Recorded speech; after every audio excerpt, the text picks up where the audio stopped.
শুভ সন্ধ্যা। এখন থেকে আমরা সিইই এর বিভিন্ন ব্রাঞ্চে নিয়মিতভাবে ওয়েবিনার আয়োজন চেষ্টা করব এবং আমি আশা করি এই ধরনের ওয়েবিনার জ্ঞান বিনিময় ও মতামত আদান প্রদানের একটি কার্যক্রম প্ল্যাটফর্ম হিসেবে কাজ করবে।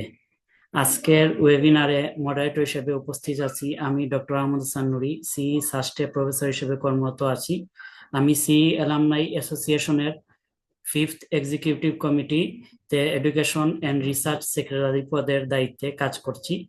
আজকের ওয়েবিনারের শিরোনাম zero West thinking, core concept, analytical tools and ground realities. এই ওয়েবিনারে স্পিকার হলেন ডক্টর আতিক জামান ভাই, associate professor, curtain university, Australia এবং গ্লোবাল সাউথ নেক্সাসের প্রতিষ্ঠাতা পরিচালক। এটা সম্পর্কে হয়তো ডিটেলস উনি ওনার প্রেজেন্টেশনে বলবেন। ডক্টর আতিক যেমন সার্কুলার ইকোনমি ও জিরো ওয়েস্ট প্র্যাকটিসের ক্ষেত্রে আন্তর্জাতিকভাবে সুনামযোগ্য বিশেষজ্ঞ এবং গ্লোবাল সাউথ নেক্সাসে বর্তমান প্রতিষ্ঠাতা সহ পরিচালক হিসেবে কাজ করছেন। তিনি বেশ কয়েকটি গুরুত্বপূর্ণ গবেষণা নেতৃত্বের ভূমিকা পালন করছেন, যার মধ্যে উল্লেখযোগ্য হলো জেনেভা সুইজারল্যান্ডে অবস্থিত জাতিসংঘ বাণিজ্য উন্নয়ন সংস্থা ইউএনসিটিএডি এর সাস্টেইনেবল ম্যানুফ্যাকচারিং এবং এনভায়রনমেন্টাল পলিউশন স্ম্যাপ প্রোগ্রামে circular economy engagement coordinator May September 2025 থেকে, জাতিসংঘের council of engineers for the energy transition CEET এর সদস্য 2022 থেকে 2026, national environmental science programme phase 2 NESP2 এর অধীনে department of climate change, energy, the environment and water DCCEEW এর অর্থায়নে পরিচালিত sustainable community and waste hub এর কার্টিন নোড ম্যানেজার 2021 থেকে 2027 ডিভিশন বর্তমানে চলমান। Sustainable built environment national research centre SBNRC এর circular economy research team leader 2024 থেকে ongoing পর্যন্ত চলছে। Curtain institute for energy transition এর সার্কুলার ইকোনমি রিসার্চ লিডার 2023 থেকে চলমান। ডক্টর জামানের 80টিরও বেশি পিয়ার রিভিউ গবেষণা প্রকাশ করেছেন, যার মধ্যে রচিত সম্পাদিত বই, জার্নাল প্রবন্ধ, ইন্ডাস্ট্রি টেকনিক্যাল এবং পলিসি রিপোর্টস অন্তর্ভুক্ত। তার অবদানের স্বীকৃতি স্বরূপ স্কলার-জিপিএস তাকে বিশ্বের টপ 0 ওয়েস্ট এক্সপার্ট হিসেবে স্বীকৃতি দিয়েছে এবং স্ট্যানফোর্ড এলসিভিয়ার এর তালিকায় তিনি বিশ্বের শীর্ষ 2% বিজ্ঞানীর মধ্যে স্থান পেয়েছেন। তার সহ-সম্পাদিত forthcoming book circular economy theories, metrics and global practices 2026 সালে রাউটলেস থেকে প্রকাশিত হওয়ার কথা রয়েছে। তো আমি ডক্টর আতিক জামান ভাইকে তার প্রেজেন্টেশন শুরু করার জন্য অনুরোধ করছি। Okay, I will share my slide.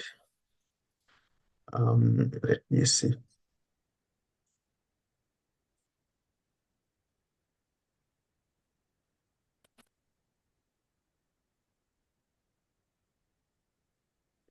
So you can see my slide in full version? Yes, sir. Okay. Thanks a lot, Nuri, for this nice introduction.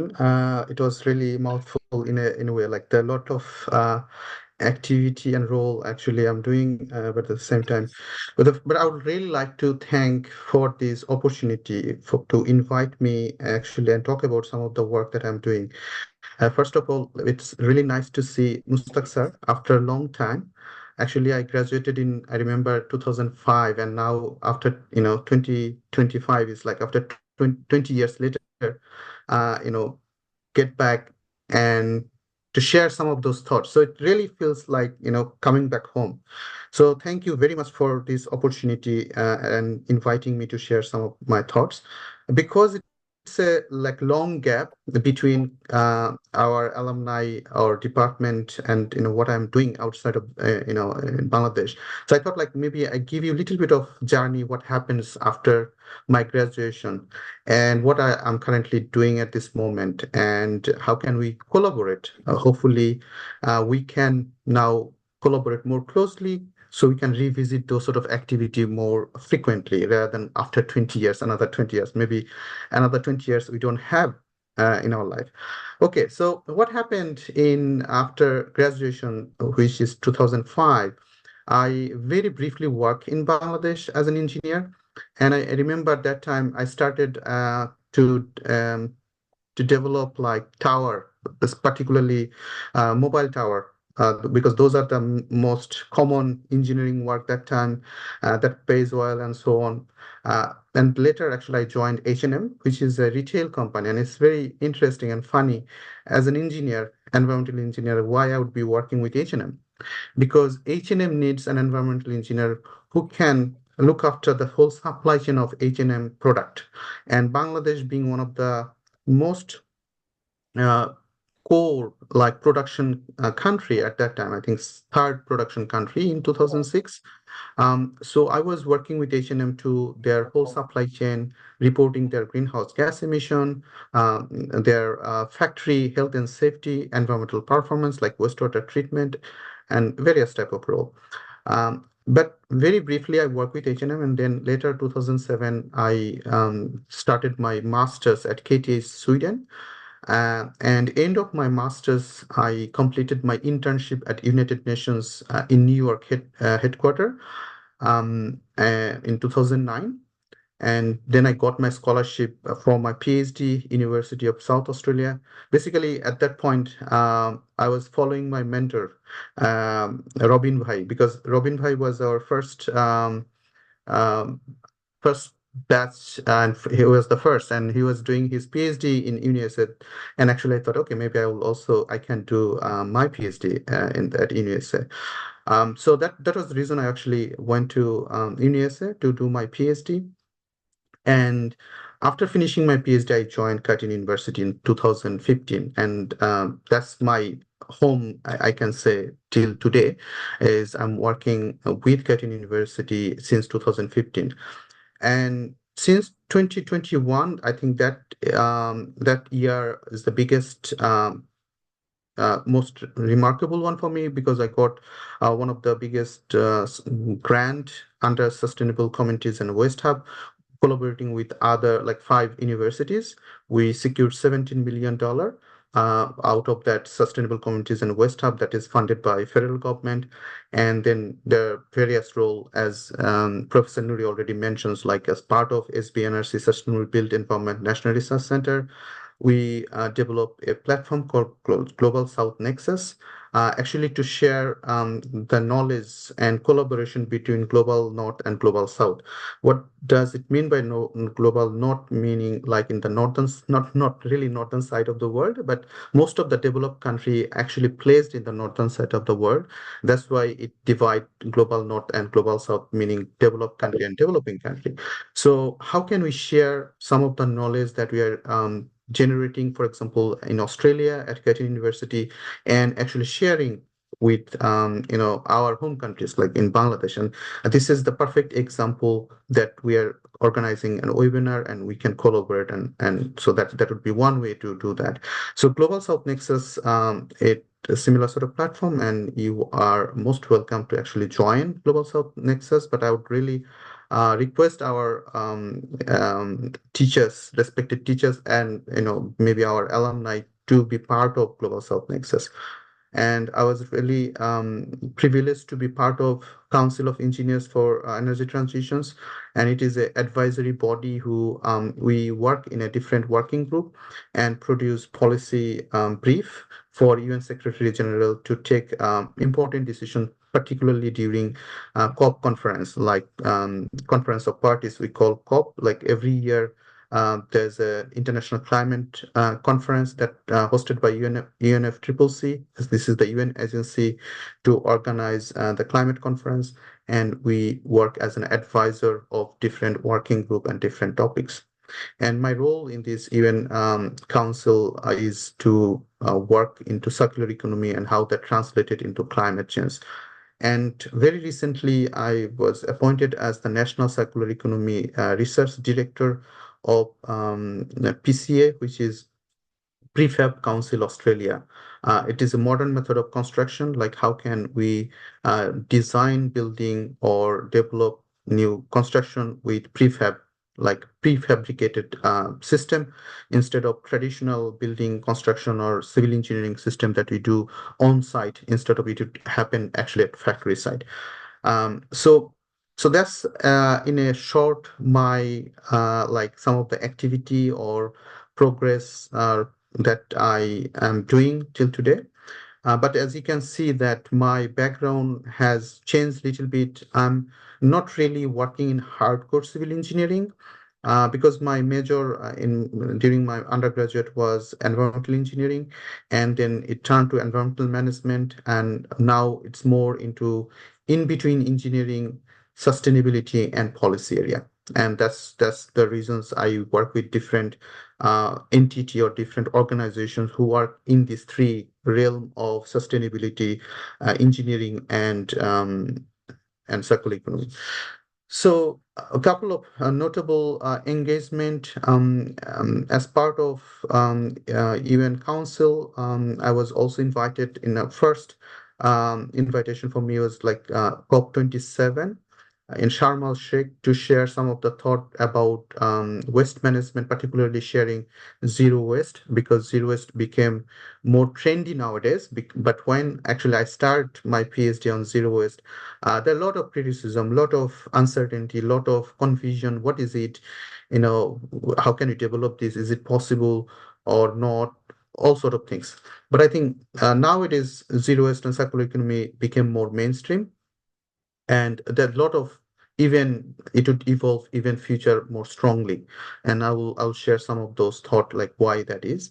And so that with the UN one, we every year since 2023 we attend COP conference as part of our kind of working group portfolio, and also the work that we do with UN Council. And also I was privileged to be part of UN Trade and Development to work with them in the policy area. I actually, they hosted me for 4 months this year. So I was in Geneva, and also be part of a World Circular Economy Forum as a panel discussion.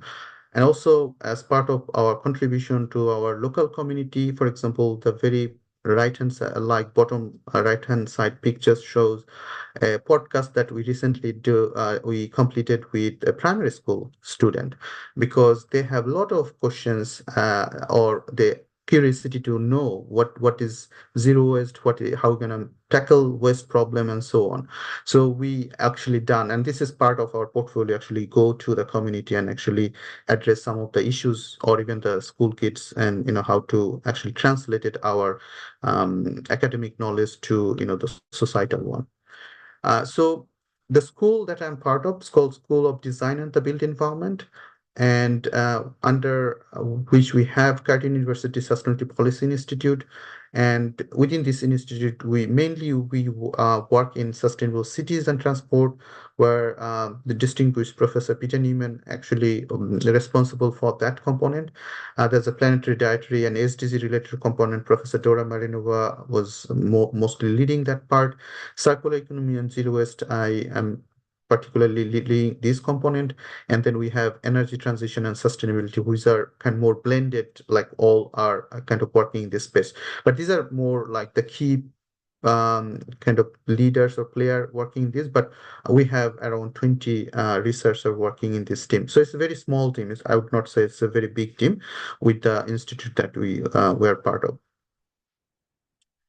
As part of Global South Nexus, as I mentioned, that we encourage to collaborate and actually share knowledge. We're organizing our fourth international conference, and that will happen next 2027 February. And I would like to invite our alumni and also respected teachers who would be interested to be part of scientific committee. So please feel free to share your interest, and we would like to be part of like the scientific committee of this conference that would be happening February 2027. And for my UN activity, I just delivered a panel discussion on e-training course of UN Trade and Development yesterday, but there's a following another one that I would be part of on 18th of December. So please feel free to join if you are interested to know about trade, plastic negotiation, that global plastic treaty that is happening, or it will happen February next year as well. And how trade can be a enabler for circular plastic solutions and so on. So please feel free to join if you are interested. So that's in a short, I would say it's not in a short, it's like very elaborate what I'm doing and what we can collaborate. But I understand that we have a Q&A session end of our presentation. So maybe we can come back end of our presentation is like, what we can do in terms of collaborations and also future work. So let's deep dive the area that I'm working last 10 years or so. So mainly, what is zero waste and what is the reasoning behind it in the zero waste thinking? What are the core concept, analytical tool that we can apply or so far we developed, and what are the ground realities, like actually what is happening and where's the gap and how can we actually foster that this concept to minimize those gaps. So in my webinar presentation, I have 4 sections that I would like to cover. First is like to understand the core systemic problem, why we have this problem for so long, and why we are solving so many other things but not waste problem. What is the core reason behind it? So what is then from that core problem, what is zero waste philosophy, and how it different from any other concept that we already available or solution that is already available? And then I will provide some of the case study briefly, and then what is the take-home message from this like very short or summary version of zero waste lectures or webinar. Okay, so please feel free to you can speak if you want. If you are not clear about any sections or anything, you can just tell me that, can you please repeat it or explain it. I'm happy to do that. I know I'm going a little faster because of the time constraint. I don't want to really drag these lectures as your classroom one, but I would like to give you a glimpse of the thing that I am doing, but also interesting in a way. Maybe you can see this topic as your future area of interest, and where you can actually maybe spend time during your thesis or during some of the project that you would be doing in the future time. Okay, so usually I often start with the question with, okay, what is the waste? And usually when I ask this question to my student, and they will come up with unwanted item, or the waste is something that there's no value, or there's no function, it's outdated, it's rotten, it's about debris that needs to be discarded, and so on.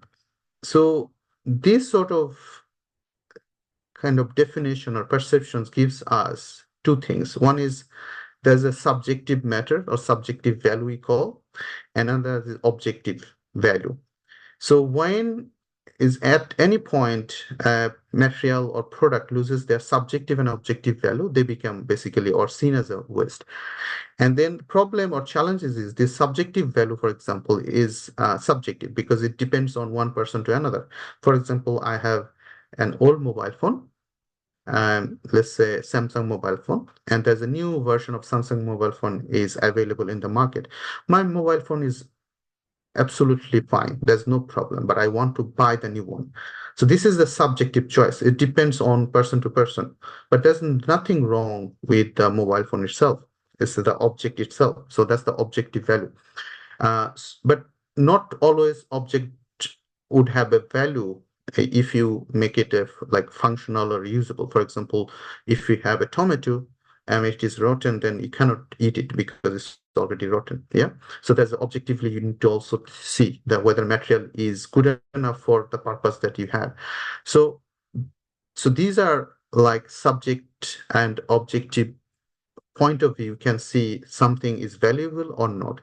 But often the subjective value is the creating the problem, or the when you see waste as a waste, we see because of the subjective value, not really for the objective value.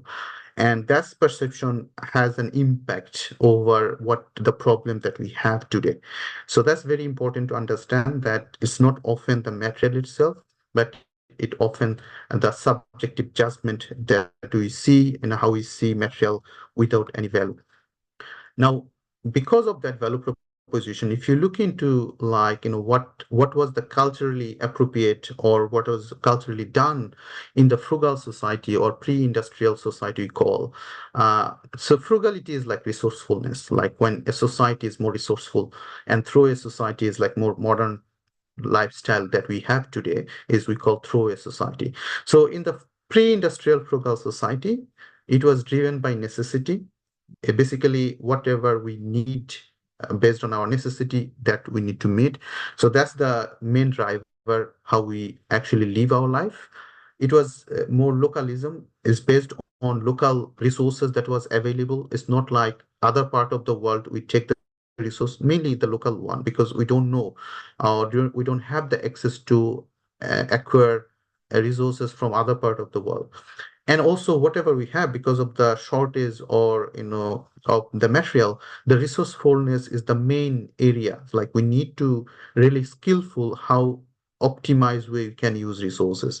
And then durability is the main kind of core value, because if you look into, even I think it still exists very prominently culturally in Bangladesh and in our culture, is like if you look into if you have a furniture that is come from your grandparents, we call dada, so then you'll find that would be very, very durable. Yeah. So why the old furniture is durable? Because that's the social value, or the how we see value in those things. Yeah. Durable. It would be resourceful. It would be locally sourced, like it's not coming from other part of the world, and it is necessity driven. Only the things that we need, we would be buying or producing that. So in the industrial era, what happened, because there's a huge technological development, there's a mass manufacturing or productions, and we can travel around the world. It's more globalized. It doesn't matter whether as a production country or consumer country, you have resources or not, but you can access to other part of the world. For example, I already mentioned that H&M is a global brand, but their main production house now in Bangladesh. Like their top number one production country is in Bangladesh. So, but if they're selling all those cloth around the world, so it's very, very globalized. Yeah. So because of that industrialization, what happened is the culturally our value system has shifted, and also our the value proposition in terms of, as I mentioned, frugal society to throwaway society. So it is now more one driven rather than necessity driven. It is more globalized. It is short-lived product that we have. That's why we need to throw away. Because if you look into a t-shirt or shirt that we buy nowadays, how long we actually use it. Yeah, even the mobile phone, how long we'd be using it, because there'll be new version, and there's a temptation to buy the new version one. So there's always these sort of challenges, and that changes the way we see perceive things, the valuing things. That's why perception is very important. And also with the industrializations, our perceptions and the lifestyle has changed. So in the post-industrial era, the society that we are living currently is a throwaway society rather than a frugal society. So, however, in the circular economy space, if you look into the circular economy, was part of frugal society. So I'll talk about what is the circular economy, what are the core principles, but it is necessity driven, it's resourcefulness, cultural norms, and resource stewardship. Those are the key component of circular economy, for example. However, in the post-industrial, it is convenience, whatever convenience for us to buy something. It is based on or driven by consumerism, and also deliberate acceleration of product obsolescence. Basically, it design even in a short-lived way, so it doesn't last longer. So it's not durable anymore. Yeah. So it was actually a product obsolescence is part of that. Obsolescence means like it actually you need to throw away in a very short period of time. Yeah, because it is a short-lived product, like single-use product. Your single-use razor, for example, or single-use coffee cup. So those are like you just use once and you just throw away. Okay, that's the short-lived, but that's the problem that we are in. So in the current scenario, waste is not a problem anymore. It is a crisis. Yeah. So, for example, climate crisis, global climate crisis. So, in the similar way, we already have seen that there's a global waste crisis. Why it is the waste crisis? Because if you look into, I'll just very briefly give you some statistics so that you understand like how severe the problem is. So around, sorry. So if you look into the generation of waste, we have around 20 billion of waste we generate around the world. And if you look into the municipal solids that generate at household level, which we generate over 2 billion tons, and it is predicted that it would be double by 2050. In terms of plastic pollution, because plastic is a new material, it only started 1964, like as a very durable material, but it actually will be 20-fold more like the way it is we are consuming. So we are consuming plastic more and more, and some of the data or prediction it shows that there'd be a lot more plastic in ocean than fish itself. So this is a very, very concerning.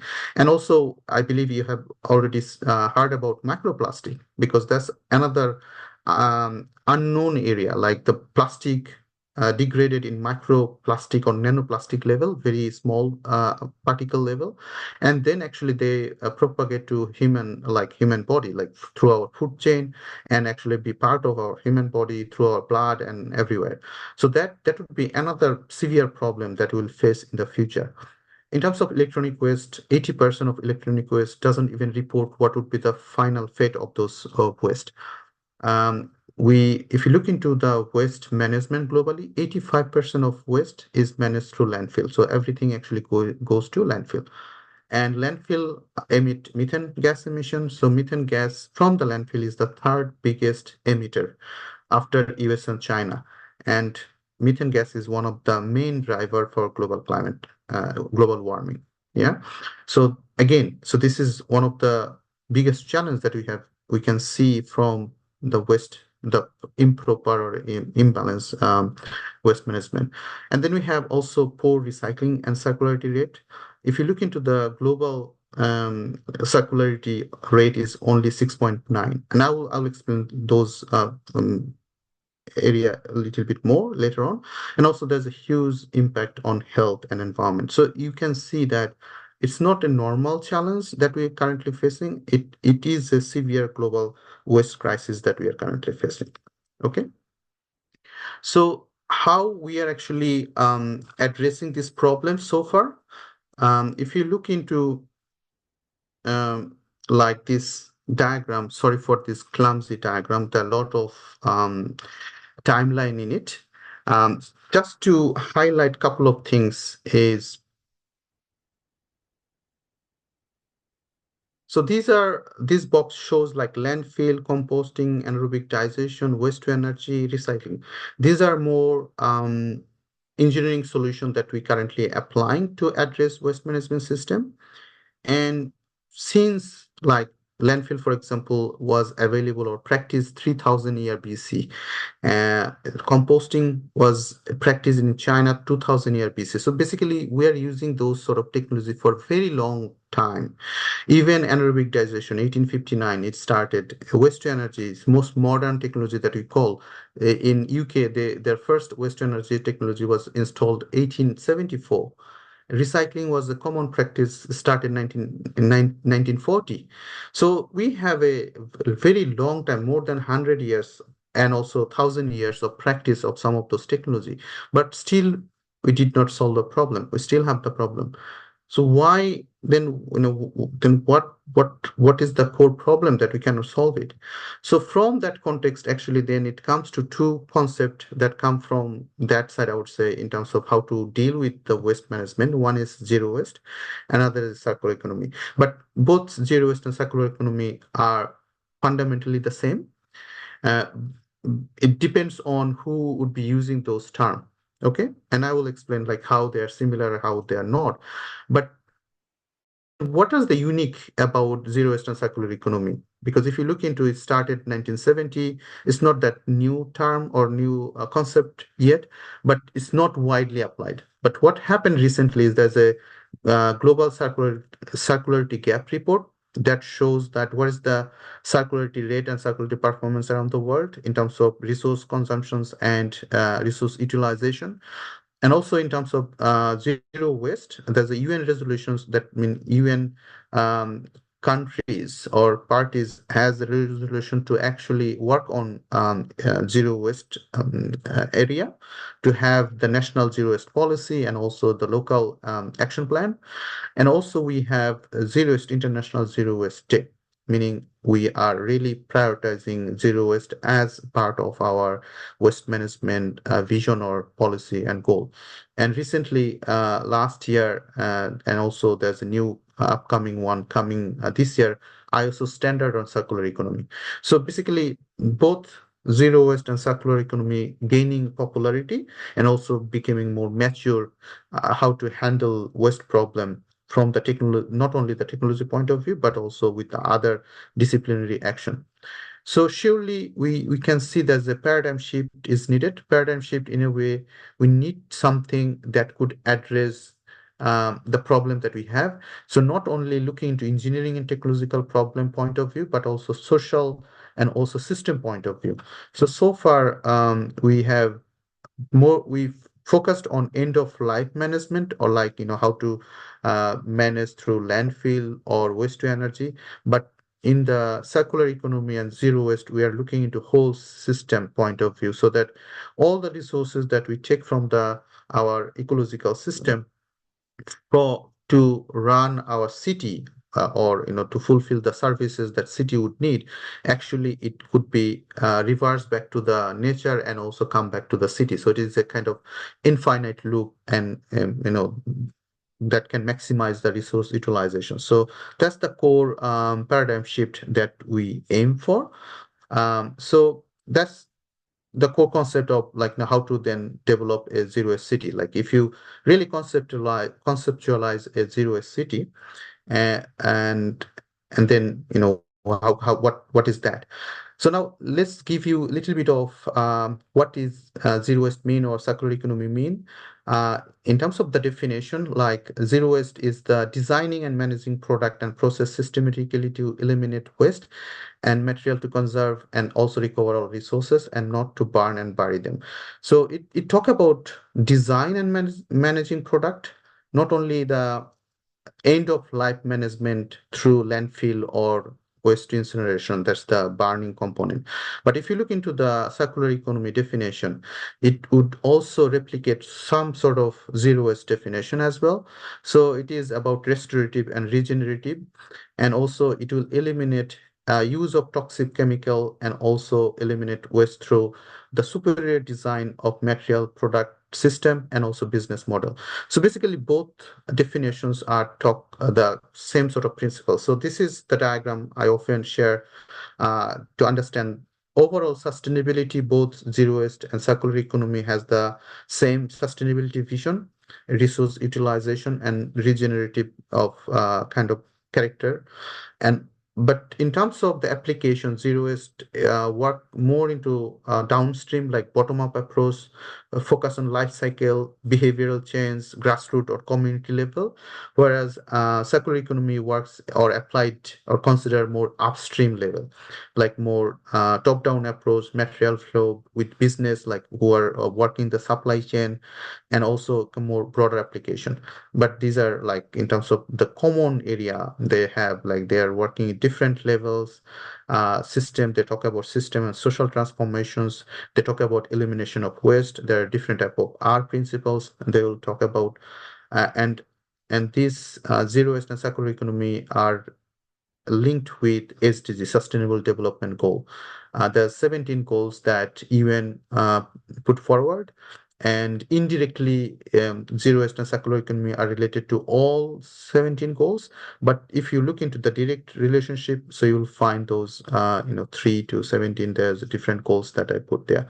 So those are directly linked with these SDG goals. So then if we envision a city to be a zero waste city, so what does that mean? So let's say this is hypothetically a city boundary, and all the resources that needs to make it functional to provide the service, to transport, or food, energy, and so on.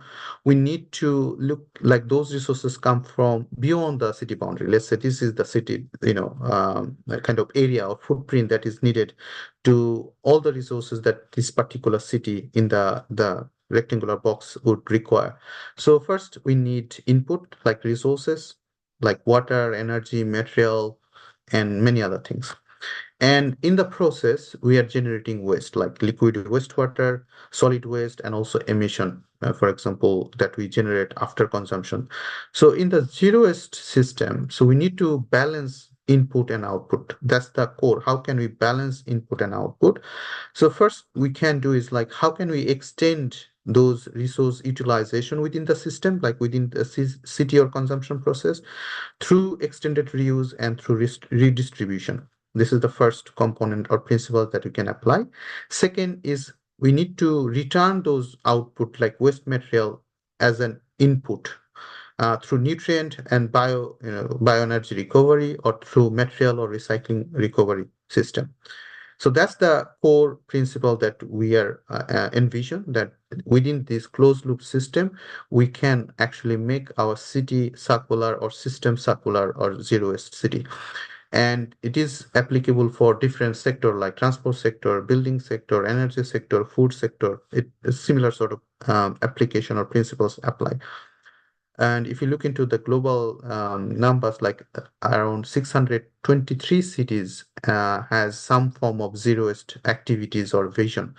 And recently I visited China, and it was really nice to hear that China has a ambition for like 400 more city to be zero city by 2030 or 2024. So they have different target zone, but once I think that one thing that is very good about China is like once they have a target to do something, actually they really try to demonstrate that. So I'm really positive about that. The if we see world first zero waste city, that could be in China. The might be. So okay, so often in terms of the core principles that we use called R strategies in circular economy on zero waste. So what that R strategy means is, so the three loop, if you look into this red one, that loop works into narrow, like how can we reduce the burden or input, as I mentioned in a zeroist city or circular city, there's the input and output. So this is the first loop, or this red circle is about how can we narrow the loop, like how can we reduce the overall resource input, and whatever resource that we use, how can we slow the loop, meaning like how can we reuse again and again, how can we extend the life cycle of the material that we use, and how can we value retention, how can we retain those value over and over again, so through repurpose, remanufacturing, refurbish, repair, reuse. So these are in when you are consuming something. And end of life phase, how can we actually recycle all the materials so that it become an input for this loop again? So again, these are the three different loop or loop system that we call, but there are different R. You can see rethink, reduce, repurpose, remanufacture, because of their different R, and that's why we call R strategies in circular economy. And there's standard. I'm not going through the detail. You can find available with ISO standard and also different other standard that is currently available with under different Rs. Okay.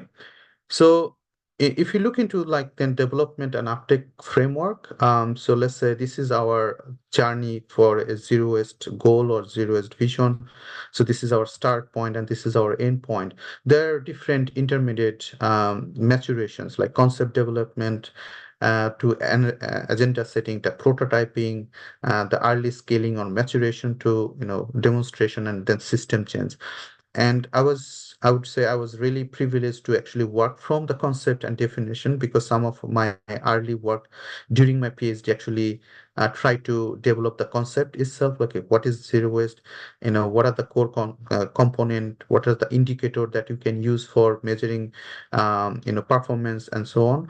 So I work some of those prototype level, and now working with China and also the local uh, contributor here in Australia and also in many part of the world, is actually making it's like scaling and maturation level. Actually, how can we envision actual zero waste city if possible? But it requires system change, unfortunately. But we're actually progressing in that area. So let's say a zero waste practice, like, is it then really happening? And if it happens, like, in what sense it is happening? So you might have heard, like, there's a zeroist family, and you will see so many, whether it would be coming through your Facebook or any other channel or media, that you will find, oh, this family is zeroist family, and they only produce this jar full of waste in their entire time. It's very difficult, unfortunately. I would really accept that it's not that easy, because the current system doesn't allow to leave the waste less or zero waste, because the system encourages us to consume more and produce or generate more waste. There's also alternate businesses where you can take your refillable bottles, and without any packaging, you can buy product. And you can see, when you buy product, there's a lot of packaging attached to it, unnecessary packaging and waste that being generated. So there's an alternate business model that come. There's a town called Kamikatsu in Japan. And this is a very hilly area, one of the very small village, but they are doing last 10 years practicing zero waste, and 50%, guess what? 50% of their population is more than 75 years old. Basically, they are very old people living in this village, but still, their last 10 years, they are sorting 45 different waste category. And not only they sort 45 different waste category, they clean them, they wash them, they dry them, and then they come to this facility and sort 45 different type of waste they would be generating. And this is one of the early example that they have the zero waste vision in mind, and they're practicing it last 10, 12 years. There are different city, for example, San Francisco, Adelaide in Australia, Stockholm in Sweden. They have zero waste vision at city level and different activities. Because of the time constraint, I'm just giving you some information. But if you're interested, I'm happy to share more about different case studies. IKEA, Adidas, Toyota, they have the zero waste target in the supply chain. How can they be a fully zero waste and circular business? So it is happening. But in terms of, it sounds like unrealistic. I understand that. But in terms of Bangladesh, do you think that in Bangladesh this sort of practice is happening? Maybe not under zero waste, but in terms of the core value. Let's see. I think you are very familiar in our culture that sari, uh, you know, end of the use, or and then it became quilt or katha we call, and then even that quilt became kitchen mat. It's very common practice, but that's the core principle. You are extending the use of the material like fabric, yeah. So, but that's the cultural practice, and that's the sign of frugal society. That's the frugality that I started my webinar, that the frugality, we lost the value proposition from the frugal society. Now we became a through society. But this is a very good example. And I always tell this example to my student here in Australia as well. Like, this is how we culturally, we practice, and also actually you extend the life cycle of the fabric itself. You value the fabric, you maximize the utilization of that fabric for different purposes. The basically finding the purposes, that's the main core value. Like, if we don't find the purpose, then it became actually waste. But if you can find a purpose to reuse or utilize those material or resources, then there's no waste. Yeah. The repair culture, we have significantly strong repair culture. And if you see like the bicycle, I think Europe is fantastic in terms of like bicycle living, but at the same time, there are huge problem in terms of end of life bicycle. There are different places that can repair. For example, in Australia, repair culture is nowhere. We don't actually repair at all, which is very bad. I remember like we have a bicycle in my childhood and we repair like basically we have one bicycle, we used it and we repaired. If something happened, we'd be repairing it. Yeah. But that culture, at least it lost in developed country like Australia. That's the main problem because anything that can be repairable, we are not repairing, we just, throw it away. So, but there's a resource and there's a value that attached to those, the material that we have or we see. Okay. One of the project that I was part of actually looking into used lead acid battery from rickshaw in Dhaka. And what we have seen actually, the lead acid battery being recycled and, have a new battery. 70 to 85% of those battery actually reuse like in the recycling process, reutilize. So that's the circularity rate is 70 to 85%. That's a significant, I think, very good example that, yeah, it is recycled used lead acid battery and, manufacture a new one. Uh, of course, there's other problem like it done by informally, and that's why there's a problem. But that needs to be solved. But in terms of circular economy and zero waste point of view, uh, at least there's some practice that is happening. Not like under the name of zero waste, but actually it safeguards some of many old battery and actually manufacture the new one. Um, another project that I was part of with a textile wastewater reuse project with Fokir Knitwear. It is another SMEP project with UK government funded and UN Trade and Development collaborated with. And what we have seen in the textile wastewater reuse project is like in the Fokir knitwear, actually they can reuse 50% of the water they used every year. And that 50% water reuse could save around 1.5 million tons to 2.6 million tons greenhouse gas emission, and which is 4 to 7% of Bangladesh commitment for greenhouse gas emission reduction for the climate change. So this is a significant savings of greenhouse gas emissions through water reuse.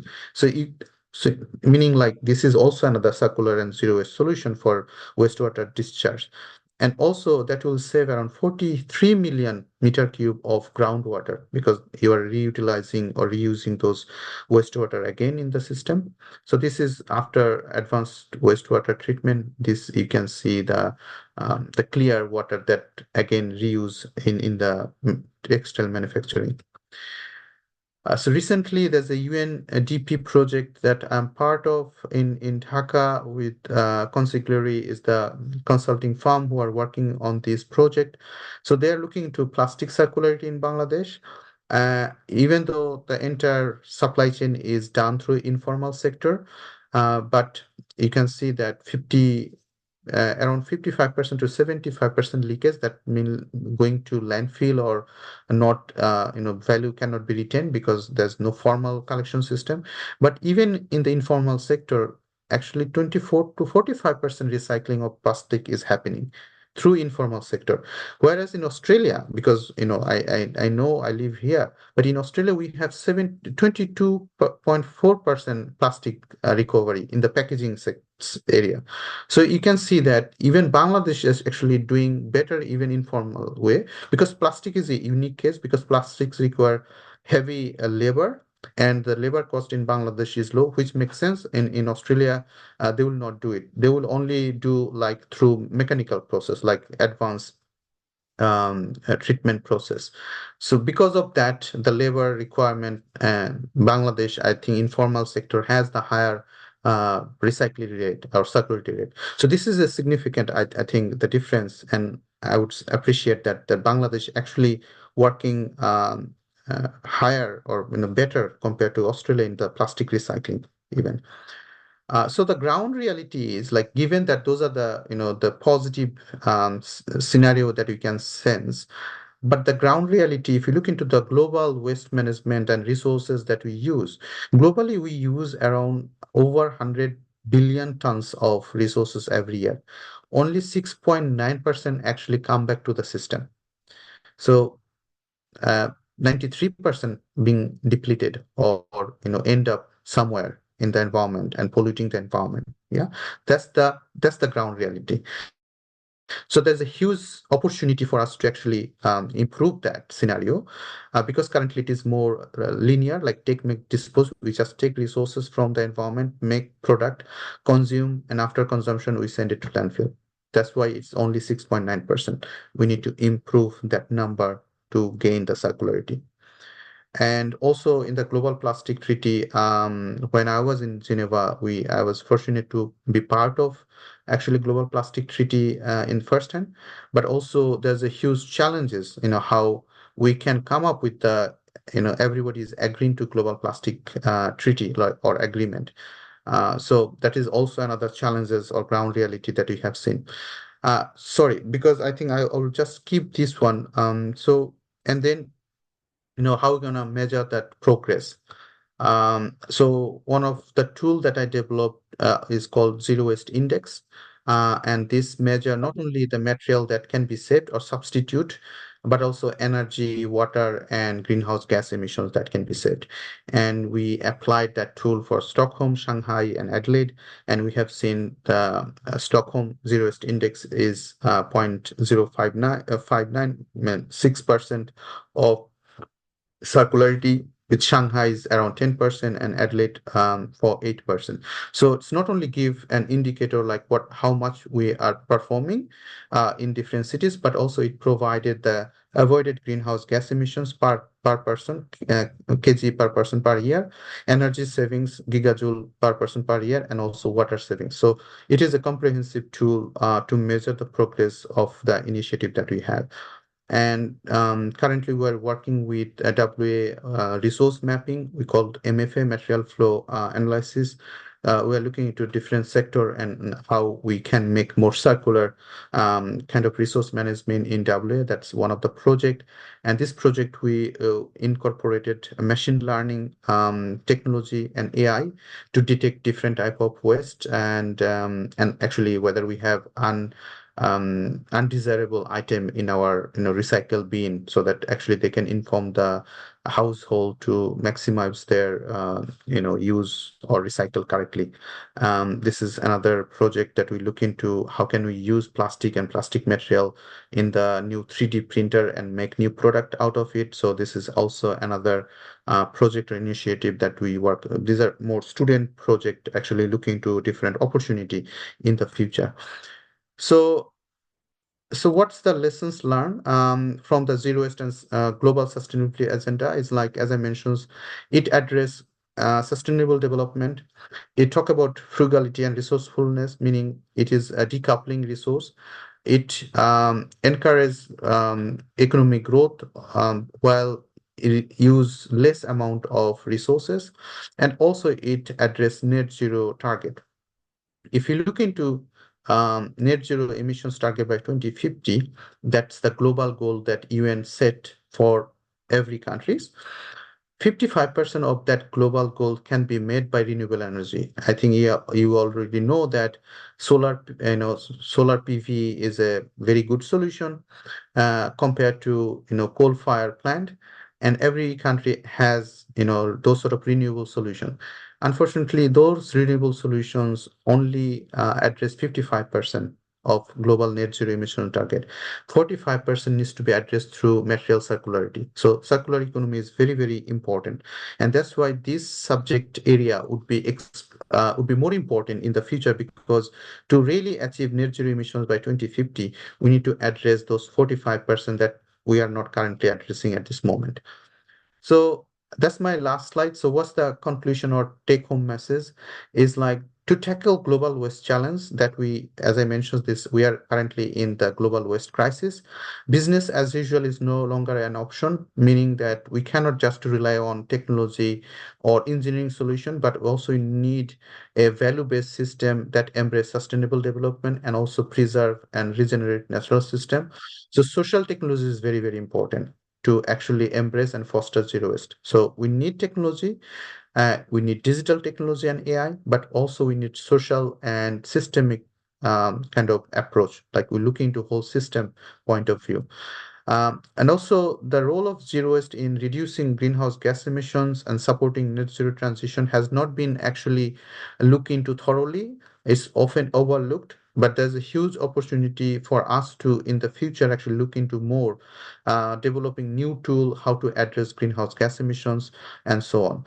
Collaboration and partnership are essential, and I think I would conclude my session here is actually inviting how can we collaborate in this subject matter with SUST and with Curtin University and also with Global South Nexus.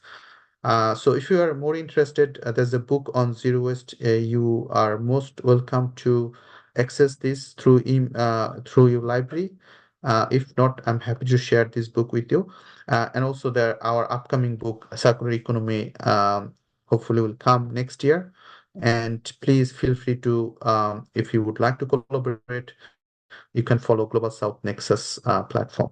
So I will stop there and I would like to answer any questions you might have. Thank you.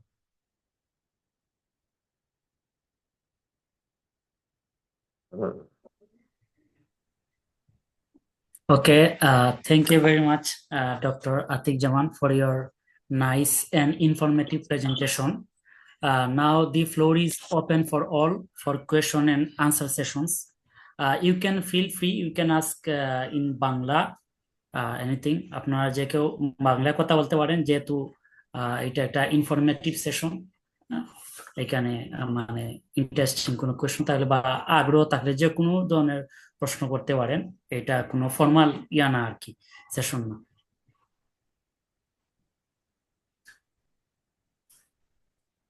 Mohammad Nadiruzzaman, হ্যাঁ বলো Nadiruzzaman. Assalamu alaikum. My question is, how does zero waste philosophy impact the fundamental material selection process for a structural engineer? How should zero waste principles alter the conventional preference for new virgin materials steel or concrete and over high quality or repurposed materials? Okay, interesting. Very, very interesting questions. Like, can we actually select certain type of material, considering quality, and also it should show some sort of reusability? Yes, we can consider those in terms of we call like at least in there's a different approach that we apply or consider. We called modern method of construction. In modern method of construction, we design certain building component in prefabrication scenario. So we are not casting any building or building component on site. Like these are the traditional way of designing or building a house. For example, if you have a house project or commercial construction project that needs to be happening on site, for example, in Bangladesh, because these are more traditional approach. And I understand that, like, why we would be doing that, because it's more sturdy, more traditional. People like to have that construction on site. They can see the steel and everything, every component they're developing. Yeah. But there's also a different approach we called modular construction or prefabricated construction. That doesn't happen on site. It happens in a factory settings. So because it happens in factory settings, you can actually design your every single component, basically your entire house in factory, and it is designed for de-assembly. Actually, you can deassemble and whenever you want, and it doesn't install in a casting process. It actually screwed one to another. So you are actually joined one to another one. So because you are manufacturing this component in the factory, you transport different component and take it on the site and you just install it. If you like Lego, for example, Lego, kind of a game, this is a Lego brick or Lego component, and it joined one another and actually create your entire house on site. So it's very fast and very convenient, and the component can be reused again and again. So that's a new method of construction where you can actually reuse your building material. Does it answer your question? Yes, sir. Thank you, sir. I got it. You're welcome. Please feel free to ask question in Bangla. Sorry, because I think it's sometimes we used to deliver lectures. I think আমি বাংলায় কথা বলি। আমরা যেহেতু বাংলায় মানে লেকচারটা দেই, অনেক বাংলা ওয়ার্ডটা আসলে ওইভাবে আসে না। আমি তো খুবই অবাক হলাম যখন প্রফেসর নুরি যেভাবে আমার বর্ণনা বাংলায় দিল, এটা আমিও আসলে ওইভাবে জানি না। So sorry about that. আমি এটা বলবো না যে বাংলা ভুলে গেছি, বাট অনেক জিনিস যে জিনিসটা যেহেতু ওইভাবে আসে না, আমরা হয়তো বা যে কারণে আমি আসলে ইংলিশে দিলাম। But please feel free to আমাকে বাংলা প্রশ্ন করতে পারো, কোনো সমস্যা নেই। আচ্ছা, তোমরা স্টুডেন্টরা বা আমরা এলামনাই যারা আছি বা যে কেউই বাংলায় প্রশ্ন করতে পারি, যদি আমরা মানে মনে করি যে আরো ক্লিয়ার ডিসকাশন হবে। তো সবাই চিন্তা করতে করতে আমি একটু মানে ডিসকাস করি as a part of question. আমার কিছু মানে ধন্যবাদ অনেক ইনফরমেটিভ কোয়েশনের জন্য। আমার কোয়েশনটা হচ্ছে short of policy type of question, যে আমাদের সিলেটে তো সিলেট সিটি কর্পোরেশন আছে, তারা এটা নির্দিষ্ট ইন্টারভেলে বিভিন্ন ডোমেস্টিক ওয়েস্ট গুলা কালেক্ট করে। তারপর সিটি কর্পোরেশন নিয়ে বর্তমান যে অবস্থা, আস্তে আস্তে উন্নতি হচ্ছে আগের থেকে। এখন তারা কিন্তু সোর্স যে কি আছে ওয়েস্ট আছে এখানে সেপারেশন করে সোর্সে, সলিড ওয়েস্ট লিকুইড এগুলো করে। তারপর দেখা যায় যে এইগুলা হয়তো একসাথে নিয়ে করার পর আবার ল্যান্ডফিলের পর্যায়ে যায়, ওইখান থেকে পলিউশন হয়। তো এই সব ক্ষেত্রে ইফেক্টিভ ভাবে মানে কিভাবে আমরা মানে তাদের সাথে industrial plus from the angle of academic context zero West মানে কনসেপ্টটা করতে পারি আর কি, প্রমোট করতে পারি, বা কিভাবে অ্যাপ্লাই করতে পারি। হ্যাঁ, এটা হচ্ছে এই জিরো ওয়েস্ট হচ্ছে একটা ভিশন টাইপের, এটা হচ্ছে এক ধরনের মোটিভেশন, একটা ভিশন যে আমরা এটা অ্যাচিভ করব। এবং এই ধরনের ভিশন আমাদের ট্রান্সপোর্টের ক্ষেত্রে খুব কমন, লাইক জিরো ইনসিডেন্স বা জিরো অ্যাক্সিডেন্ট আমরা বলি, there is a zero accident goal in transportation like around the world. যে আমরা কিভাবে দুর্ঘটনা কম ঘটাইতে পারি বা দুর্ঘটনা যেন না হয় সেটাকে কিভাবে প্রমোট করতে পারি। বা গার্মেন্টসে হচ্ছে জিরো ফায়ার, যেন গার্মেন্টস সেক্টরে কোনো যেন ফায়ার না হয়, যেটা আমাদের বাংলাদেশের ক্ষেত্রে খুবই কমন একটা প্রবলেম। সো এইটা এক ধরনের অ্যাসপিরেশন হিসেবে কাজ করে। তো এখন এটা করার জন্য যেটা করতে হবে, বাংলাদেশে আমাদের যে প্রবলেমটা, আমাদের মেইন চ্যালেঞ্জটা হচ্ছে আমাদের বেসিক ইনফ্রাস্ট্রাকচার নাই, আমাদের কালেকশন পয়েন্ট নাই, আমাদের রিসাইক্লিং করার স্পেস নাই, আমাদের ল্যান্ডফিল গুলা হচ্ছে ওপেন পিট ল্যান্ডফিল। বেসিক্যালি আমরা একটা ডোবা নালাকে মানে ফেলতে ফেলতে ময়লা ফেলতে ফেলতে ওটা কি আমরা ল্যান্ডফিল বলে ফেলতেছি। But there should be proper landfill, sanitary landfill আমরা যেটাকে বলি। স্যানিটারি ল্যান্ডফিলের ভেতরে কিন্তু লাইনার থাকে, লাইক একটা বিশাল জিও পলিমারের একটা লেয়ার থাকে, ক্লে থাকে, যেন ওইখান থেকে যে আমার লিচেট হবে ল্যান্ডফিলের, সেটা জন্য আমার গ্রাউন্ড ওয়াটারটাকে পলিউট না করতে পারে। হ্যাঁ, তো এই জিনিসগুলো কিন্তু আমাদের প্র্যাকটিসে নাই। তো আমরা আমরা তাহলে কিভাবে আসলে এই ভিশনটাকে যদি আমরা প্র্যাকটিস করতে চাই, কি করতে পারবো? আমরা যেটা করতে পারবো, ফার্স্ট স্টেপে আমার যেটা মনে হয় যে আমরা আসলে সিটি সিলেট সিটি কর্পোরেশনের সাথে আমরা বসে বা তাদের সাথে এক ধরনের কোলাবোরেশন করে তাদেরকে আমরা একটা স্ট্র্যাটেজি দিতে পারি যে আমাদের জিরো ওয়েস্ট যদি হয় ভিশন 2050 ফর এক্সাম্পল, বাই 2050 আমরা জিরো ওয়েস্ট অ্যাচিভ করবো সিলেট সিটি কর্পোরেশনের সাথে। এটা হচ্ছে আমাদের টার্গেট, এটা আমাদের ভিশন।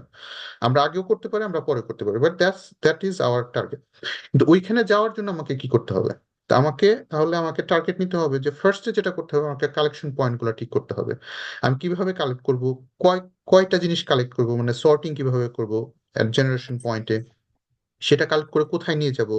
এখন তো ঢাকাতে কিন্তু ওই যে সোর্স অ্যাগ্রিগেশন এবং ম্যাটেরিয়াল মার্ফ বলি, ম্যাটেরিয়াল রিসাইক্লিং রিকভারি ফ্যাসিলিটি যেটা বলে, হ্যাঁ। তো ওইখানে কিন্তু সর্টিং হচ্ছে, কিছু কিছু প্লাস্টিক, কিছু কিছু মেটাল বা অন্যান্য জিনিস রিকভার হচ্ছে। ম্যাক্সিমাম হচ্ছে যেটা হচ্ছে না সেটা আবার ল্যান্ডফিলে চলে যাচ্ছে। আবার ল্যান্ডফিলেও হচ্ছে যে যারা টোকাই বা ওই মার্জিনাল পিপুল যারা আসলে যাদের লাইভলিহুড ডিপেন্ড করতেছে, তারা আবার ওইখান থেকে কিছু কালেক্ট করে আবার বিক্রি করতেছে।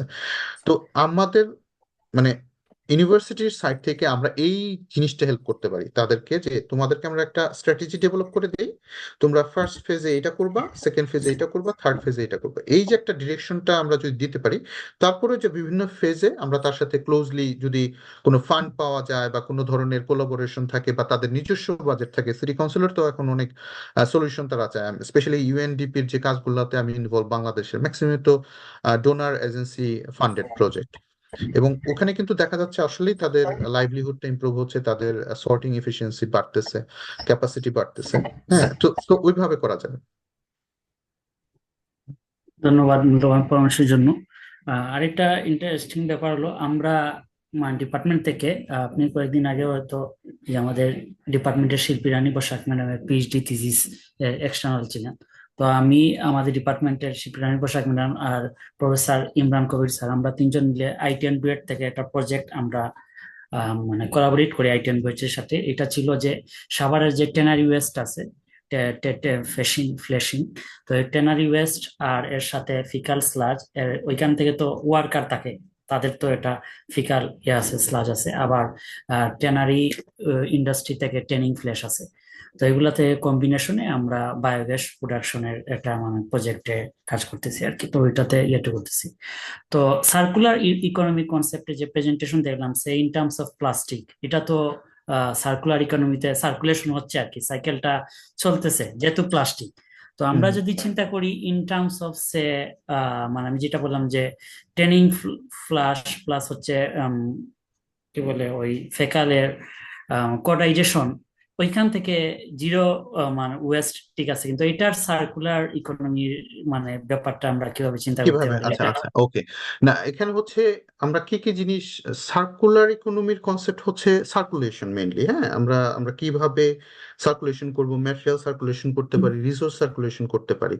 এখন দ্য অর্গানিক কম্পোনেন্টের যে ব্যাপারটা, যেমন ইয়ের ক্ষেত্রে, ট্যানারির ক্ষেত্রে, হ্যাঁ, ট্যানারির ক্ষেত্রে যদি আমরা আম, যে ট্যানারির ওয়েস্ট ওয়াটার যদি আমি ইউজ করি, তাহলে আমি ওয়াটারটাকে রিউজ করতেছি, সার্কুলেশন করতেছি। হ্যাঁ, যে ট্যানারি তো একটা ওয়েস্ট ওয়াটার তৈরি হচ্ছে, হ্যাঁ, ওয়েস্ট ওয়াটারের কম্পোনেন্টটা আমি যদি ট্রিটমেন্ট করি, যেটা আমি টেক্সটাইলের ক্ষেত্রে দেখলাম, টেক্সটাইলের ফকির নিটওয়ারে ওরা 50% ওয়েস্ট ওয়াটারটাকে রিউজ করতেছে, তাহলে ওইটা ওয়াটারটাকে রিসার্কুলেট করতেছি, যেটা সার্কুলার ইকোনমি বা জিরো ওয়েস্টের একটা প্রিন্সিপাল বা প্র্যাকটিস। ট্যানারির ক্ষেত্রেও দুইটা কম্পোনেন্ট, একটা হচ্ছে organic matter in the tannery waste water, আর একটা হচ্ছে ওয়াটার ইটসেলফ। সো আমি যদি ওয়াটারকে অ্যাডভান্সড ওয়েস্ট ওয়াটার ট্রিটমেন্টের মাধ্যমে ওয়াটারকে রিসার্কুলেট করি, সেটা হচ্ছে ওয়ান কম্পোনেন্ট। কিন্তু আমার অর্গানিক কম্পোনেন্ট যেটা, যেটাতে অর্গানিক কম্পোনেন্ট দিয়ে তো অর্গানিক কম্পোনেন্ট আমি করতে পারবো না, সেখানে আমার ইনগ্রেডিয়েন্ট হচ্ছে নিউট্রিয়েন্ট আছে। আমি যদি নিউট্রিয়েন্ট রিকভার করতে পারি, সেখানে বিভিন্ন ধরনের নিউট্রিয়েন্ট কিন্তু আছে, ফ্যাট, যেহেতু ট্যানারির ওয়েস্ট, আমি যদি নিউট্রিয়েন্ট রিকভারি করতে পারি, সেটা হচ্ছে তাহলে আমি কি করলাম, বায়োলজিক্যাল নিউট্রিয়েন্ট গুলো আমি সার্কুলেট করলাম, সেটা হচ্ছে বায়োলজিক্যাল নিউট্রিয়েন্ট সার্কুলেশন হচ্ছে। হ্যাঁ, আর আরেকটা যেটা হচ্ছে, আমি যেহেতু নিউট্রিয়েন্টটাকে সার্কুলেট করতে পারতেছি না, আমি ওইটার প্রত্যেক ম্যাটেরিয়ালের যে এনার্জি ভ্যালু আছে, আমি এনার্জি রিকভার করতেছি, যেহেতু এটা বায়োলজিক্যাল কম্পোনেন্ট, যে কার্বন রিচ কম্পোনেন্ট, আমি অ্যানারোবিক ডাইজেশনের মাধ্যমে কি করতেছি, আমি মিথেন গ্যাসটাকে সার্কুলেট করতেছি, রিকভার করতেছি। এটা হচ্ছে ওই energy circulation within the system. যদিও এটা অর্গানিক কম্পোনেন্ট, যে কারণে আমি ওইটা অর্গানিক ভাবে পারতেছি না, বাট যদি মনে করেন যে ওইখানে আমার ফসফরাস আছে, তাহলে আমরা যেটা বলি নিউট্রেন্ট, এবং ফসফরাস কিন্তু one of the finite resources. Phosphorus আমাদের স্টাডিতে ইন্ডিকেট করে এটা খুব সুন এটা মানে শেষ হয়ে যাবে। তো আমরা কিভাবে ফসফরাস ই করতে পারি, রিকভার করতে পারি, স্পেশালি ফিকাল স্লাজের ক্ষেত্রে। এটা খুবই ইম্পর্টেন্ট যে ফসফরাসকে রিকভার করা, নাইট্রোজেনকে রিকভার করা, তার মানে হচ্ছে নিউট্রিয়েন্ট গুলো আমি সার্কুলেশন করতেছি, আর যেটা পারতেছি না সেটাকে আমি এনার্জি কনভার্ট করে এনার্জি রিকভার করতেছি। এটা হচ্ছে circular economy kind of principal. ঠিক আছে? ধন্যবাদ মূল্যবান তথ্যের জন্য। স্টুডেন্ট থেকে বা অন্য কারো যদি কোনো প্রশ্ন থাকে তোমরা করতে পারো।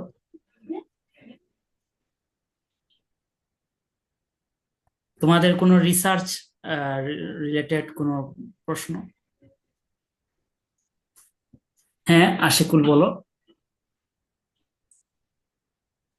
আসসালামু আলাইকুম, আমি মোহাম্মদ আশিকুল ইসলাম সুদীন। আমি বর্তমানে 2-1 আছি। আমার হচ্ছে গ্লোবাল সাউথ নেক্সাস, এটা নিয়ে একটু কোয়েশ্চেন ছিলাম। হচ্ছে যে এই বিষয়টা থেকে আমরা স্টুডেন্ট কি কোনোভাবে কানেক্টেড হতে পারবো? এটা তো হচ্ছে মূলত মানে এটা তো কিছুটা আমার বুঝছি research base sustainable development goal নিয়ে। সো এটা থেকে আমরা কোনোভাবে কানেক্টেড হতে পারবো কিনা, বা এর আন্ডারে বিভিন্ন রিসার্চ হয় কিনা? আচ্ছা, না, গ্লোবাল সাউথ প্ল্যাটফর্মটা আসলে আমাদের মোর কোলাবোরেটিভ প্ল্যাটফর্ম। এখানে আমরা রিসার্চ করি না, রিসার্চটা আসলে ওই প্ল্যাটফর্মের পার্ট না। বাট এটা ইন ফিউচারে হয়তো বা আমরা ওইটাও কনসিডার করতে পারবো, মানে পারবো। এটা এমন কোনো ফিক্সড কিছু না, বিকজ এই প্ল্যাটফর্মটা মেইনলি কোলাবোরেশন করা হচ্ছে আহ, মানে যারা আমরা বাইরে আছি, সাপোজ এই অ্যালামনাইতে যারা আছে বা অন্যান্য কান্ট্রিতে আমাদের যে কলিগরা কাজ করতেছে, তাদের এই নলেজটাকে কিভাবে আমরা ডিসেমিনেট করব, স্পেশালি আমাদের ডেভেলপিং কান্ট্রিতে বা আমরা যে যেখান থেকে আসছি। আমি যেরকম বাংলাদেশ থেকে আসছি, আমি ডেফিনেটলি চেষ্টা করব যে আমি কিভাবে বাংলাদেশে এই নলেজগুলো ট্রান্সফার করা যায় বা তাদের সাথে আমি কোলাবোরেট করব। সেম অন্যান্য দেশ থেকেও কিন্তু আমাদের কলিগরা আছেন, তারাও চেষ্টা করবেন যে তাদের দেশে এটাকে কিভাবে করা যায়। সো এটা একটা কোলাবোরেটিভ প্ল্যাটফর্ম। আমরা স্টুডেন্টের কম্পোনেন্টটা চিন্তা করি নেই, বাট এটা which is a good good suggestion. বা এই যে প্রশ্ন করার কারণে এখন হয়তো আমরা একটা স্টুডেন্ট উইং আমরা রাখতে পারি। কারণ স্টুডেন্টদের মানে মানে একটা গ্রুপ আমরা করতে পারি, যেখানে হচ্ছে যে স্টুডেন্টদের মধ্যে যদি এক্সচেঞ্জ হয়, যে ডেভেলপিং কান্ট্রি থেকে যে সব স্টুডেন্ট কাজ করতেছে সিমিলার এরিয়াতে, তাদের হয়তো একটা ফোরাম হতে পারে, তারা তাদের নলেজকে এক্সচেঞ্জ করতে পারে। কারণ একটা স্টুডেন্ট যখন একটা টিচারের সাথে কথা বলবে, এক ধরনের কমিউনিকেশন হবে। হ্যাঁ, কিন্তু একটা স্টুডেন্ট যখন আরেকটা স্টুডেন্ট, ফর এক্সাম্পল আমার ইউনিভার্সিটির একজন স্টুডেন্ট যে সিভিল ইঞ্জিনিয়ারিং পড়ে বা এনভায়রনমেন্টাল ইঞ্জিনিয়ারিং পড়তেছে, তার সাথে যদি কমিউনিকেট করতে চাও, এবং তারা কিভাবে পড়ে, তারা কিভাবে অ্যাসাইনমেন্ট করে, তাদের থিঙ্কিং প্রসেস কি, তারা কি গ্রুপ ওয়ার্ক করে কিনা, এই যে ইনফরমেশন গুলা, তো এটাও তো একটা এক্সচেঞ্জের ব্যাপার আছে। হ্যাঁ, তাদের অ্যাসাইনমেন্টটা কি, সেটাও তো এক্সচেঞ্জ হতে পারে। সো হ্যাঁ, এটা এটা আমরা আসলে চিন্তা করিনি, বিকজ আমরা ওটা ইনিশিয়ালি, যেহেতু এটা খুব রিসেন্টলি আমরা রান করতেছি, লাস্ট 3-4 ইয়ার্স, স্টুডেন্টের কম্পোনেন্টটা আমরা আনিনি। বাট আজকের এই কোশ্চেন থেকে ডেফিনেটলি আমরা এটা চিন্তা করব যে স্টুডেন্টদের কোনো উইং আমরা ইনকর্পোরেট করতে পারি কিনা, স্পেশালি কোনো একটা মানে স্টুডেন্ট ফোরামের মতো ক্রিয়েট করা যায় কিনা, যেখানে এই ধরনের এক্সচেঞ্জ হবে। বাট খুব ইন্টারেস্টেড হলে লিঙ্কডইনে ওই যে আমাদের একটা পেজ আছে, ওইটাকে ফলো করলে অ্যাটলিস্ট আমাদের যে অ্যাক্টিভিটি গুলা হয় গ্লোবাল সাউথ নেক্সাসের আন্ডারে, সেখানে আমরা ডেফিনেটলি করতে পারবো, অ্যাড করতে পারবো। Okay sir, thank you sir. Sir, আরেকটা কোয়েশ্চেন ছিল। স্যার, হচ্ছে যে আপনি যে বললেন হচ্ছে জিরো জিরো ওয়েস্ট আর সার্কুলার ইকোনমি। স্যার, বর্তমানে হচ্ছে এআই কম্পিটিশনের জন্য অনেক পরিমাণে পানি ব্যবহার হচ্ছে ওয়েস্টার্ন ওয়ার্ল্ডে। সো এই পানিটা তো অনেক ওয়েস্ট হচ্ছে এবং পানি শর্টেজও হয়ে যাচ্ছে। এবং রিসেন্টলি ইন্ডিয়াতে যে সকল কম্পিটিশনাল তৈরি হচ্ছে, সে জায়গায় পানি আরো বেশি শর্টেজ হচ্ছে। ইন্ডিয়াতে অলরেডি পানি শর্টেজ। তো স্যার, আপনার এই প্রিন্সিপাল গুলো কিভাবে এই প্রবলেমকে ওভারকাম করতে হেল্প করতে পারে? এইটা হচ্ছে এই একটা কনসেপ্ট তো সব প্রবলেম গুলা ক্রিয়েট করবে না। ওইখানে হচ্ছে আমাদেরকে দেখতে হবে যে আমাদের যে প্রবলেমটা, যেমন ডেটাবেজের যে কথাগুলা বা এআই এর জন্য যে এনার্জি ইউজ হচ্ছে বা ওয়াটার, ওটা তো ওয়াটারটা ইউজ হচ্ছে, এত বেশি হিট জেনারেট করে ওইটাকে কুল ডাউন করার জন্য আসলে কুলিং হিসেবে ওয়াটারটাকে ইউজ করা হচ্ছে। এখন এই যে আমাদের যে নতুন টেকনোলজি বা নতুন ধরনের ইনোভেশন, ইভেন আমরা সিম্পল যদি একটা গুগল একটা সার্চ করি, সেটার জন্য যে পরিমাণের এনার্জি হচ্ছে সেটা আমরা আসলে কিভাবে দেখতে পারি? আমরা হচ্ছে তখন whole system point of view থেকে দেখি, আমরা যে হলিস্টিক যে সিস্টেম বলি, আমরা হোল লাইফ সাইকেল বলি আর কি। Whole life cycle point of view থেকে যখন চিন্তা করি যে এটা কি আমার সাস্টেনেবল সলিউশন কিনা। হ্যাঁ, আমরা যখন এআই ইউজ করতেছি, এআই এআই কতটুকু সাস্টেনেবল সেটা কিন্তু এটা নিয়ে ওই খুব বেশি স্টাডি হয় নাই। তুমি যে কোশ্চেনটা করলা যে এই এআই এর কারণে অনেক বেশি ওয়াটার শর্টেজ হচ্ছে, ডেফিনেটলি এটার ওয়াটারের উপরে খুব বেশি বার্ডেন ক্রিয়েট হবে। যে কারণে নিউ রিসার্চ বা স্টাডি যেটা করতেছে ওরা এই ডেটাবেস বা ডেটা সেন্টারটাকে মানে ইয়েতে নিয়ে যাচ্ছে, outer side of atmosphere, like basically মানে ইন্টারন্যাশনাল স্পেস সেন্টারে নিয়ে যাচ্ছে। যেহেতু ওইখানে ইয়ার কোনো প্রবলেম নাই বা টেম্পারেচারের কোনো প্রবলেম নাই, সো ওইখানে ডেটা সেন্টারটা হয়তো বা বেটার পারফর্ম করবে, ওইটাকে less energy or water intense হবে। সেই ধরনের সলিউশন ওরা চাচ্ছে। ঠিক আছে, বাট এটাকে জিরো ওয়েস্ট বা ওয়েস্ট ওয়াটার যদি চিন্তা করো, সেটা ক্ষেত্রে হচ্ছে যে যে ওয়াটারটা ইউজ হচ্ছে সেটাকে রিইউটিলাইজ করা বেসিক্যালি। বাট ওদের ওটা ক্লোজ লুপের সিস্টেমে থাকার কথা আমার হিসেবে, বিকজ ওদের যে ওয়াটারটা ওইটা রিসার্কুলেশন হওয়ার এটা ইম্পসিবল কিছু না। দ্য প্রবলেম যেটা হচ্ছে যে আগে তো ছিল না ওই ডিমান্ডটা, ওয়াটারের ডিমান্ড। ধরো আমার যদি থাকে যে 5 গিগা টন যদি আমার ওয়াটার থাকে, আমার ওই ডেটা সেন্টার করার কারণে আমার 5 গিগাটনটাই আমি ইউজ করে ফেলতেছি, তাহলে আমার এগ্রিকালচারের জন্য আমি কি রাখতেছি, বা আমার খাবারের জন্য কি রাখতেছি, বা আমার অন্যান্য পারপাসের জন্য কি রাখতেছি? এটা হচ্ছে প্রবলেম।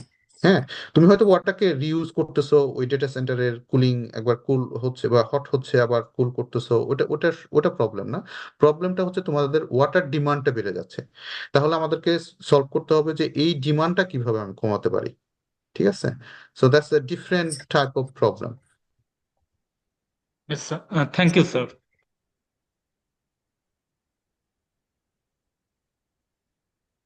কারো কোনো কোয়েশ্চন আছে? আসসালামু আলাইকুম স্যার, আমার একটা কোশ্চেন আছে। স্যার, মেইনলি আমরা সুয়েজ লাজ যেটা আছে সেটাকে আমরা ফাইনাল ওয়েস্ট প্রোডাক্ট হিসেবে জানি। তো এখানে কি কোনো thermal or biological advance process আছে কিনা, যেখানে হচ্ছে সুয়েজ লাজের যে কম্পোনেন্ট গুলাকে সেগুলাকে নতুন করে রিইউজ বা ভ্যালোরাইজড করা যায়, অ্যান্ড এটা ল্যান্ডফিল না করে আর কি, অ্যান্ড এটা হচ্ছে জিরো ওয়েস্টের গোলগুলোর সাথেও মিট আপ করবে।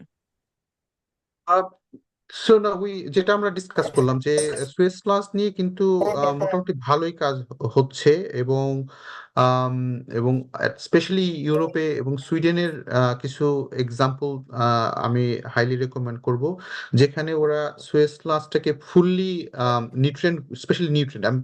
এখন জিরো ওয়েস্টের ক্ষেত্রে যেটা হচ্ছে বিভিন্ন কম্পোনেন্ট আমরা দেখবো, যে ওয়াটার কম্পোনেন্ট একটা দেখবো, যে ওয়াটারটাকে আমরা কিভাবে ইউজ করতে পারি। ফর এক্সাম্পল সিঙ্গাপুর কিন্তু any type of sewage waste water, storm waste water 100% reuse করতেছে ওরা সিঙ্গাপুরে। ঠিক আছে, অ্যাডভান্স ফিল্ট্রেশন, রিভার্স অসমোসিসের মাধ্যমে এবং অ্যাডভান্স ট্রিটমেন্টের মাধ্যমে এটা, এবং যে ওয়াটারটা সেফ এবং ড্রিঙ্কিং ওয়াটার কোয়ালিটি লেভেলে। ঠিক আছে, সো এটা কিন্তু হচ্ছে, এটা এমন না যে এটা হচ্ছে না। এটা ডিপেন্ড করতেছে যে আমি আসলে আমি কি নিউট্রিয়েন্ট রিকভার করব, like all the nutrient that in sewage waste ওয়াটারে যে হচ্ছে, জমা হচ্ছে, phosphorus, nitrogen, everything, these are really really valuable resources. So আমি কি নিউট্রিয়েন্ট রিকভার করতেছি? আমি যদি নিউট্রিয়েন্ট রিকভারি করি, নিউট্রিয়েন্ট, অথবা আমি তারপরে করব ওয়াটারটা। ঠিক আছে, এবং এটার অলরেডি বিভিন্ন প্রসেস অলরেডি অ্যাভেইলেবল, এবং সেটা প্র্যাকটিস হচ্ছে। Thank you sir.